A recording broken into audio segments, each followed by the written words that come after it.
একটা প্রশ্ন অনেক মানুষের মনের মধ্যে ঘুরছে যে আমরা কাঠের জানলা যখন করব তখন আমরা কি ক্রস ফ্রেম করতে পারি, আর যদি করি তাহলে তার সুবিধা বা অসুবিধা কী।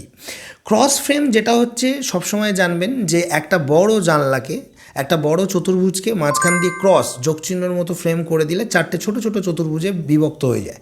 অর্থাৎ আপনার ইচ্ছা হলে আপনি উপরের যে কোনো একটি পাল্লা খুললেন, নিচের দিকগুলো বন্ধ রাখলেন। অর্থাৎ আপনি যখন নিচের তলায় শুয়ে রয়েছেন খাটের উপর, আর তার জানলার পাশ দিয়ে একটা রাস্তা যাচ্ছে, কেউ যাচ্ছে, সে তাকাচ্ছে আর আপনাকে উল্টোপাল্টা অবস্থায় দেখে ফেলছে, সেটা কিন্তু ক্রস ফ্রেম থাকলে আপনি নিচের পাল্লাটা বন্ধ রাখতে পারেন, যার ফলে কেউ আর লেংচে লেংচে উপর দিয়েও কি মারতে পারবে না। ঘরের ভেন্টিলেশনটাও বজায় থাকবে, ক্রস ভেন্টিলেশনটা, কিন্তু আপনার প্রাইভেসিটা বজায় থাকবে। কিন্তু দুতলার ক্ষেত্রে ওটা করা যাবে না, কারণ দুতলার ক্ষেত্রে যদি আপনি ক্রস ফ্রেম করেন, ম্যাক্সিমাম লোকের ক্ষেত্রে যেটা অসুবিধা হয়, বক্স জানলা বসার জন্য খুব ভালো হয়, তো সেখানটাকে ইউজ করতে পারা যায় না, ক্রসের ওখানে ঢোকা যায় না। তাই নিচের তলার জন্য ওটা ঠিক আছে, উপর তলার জন্য নয়।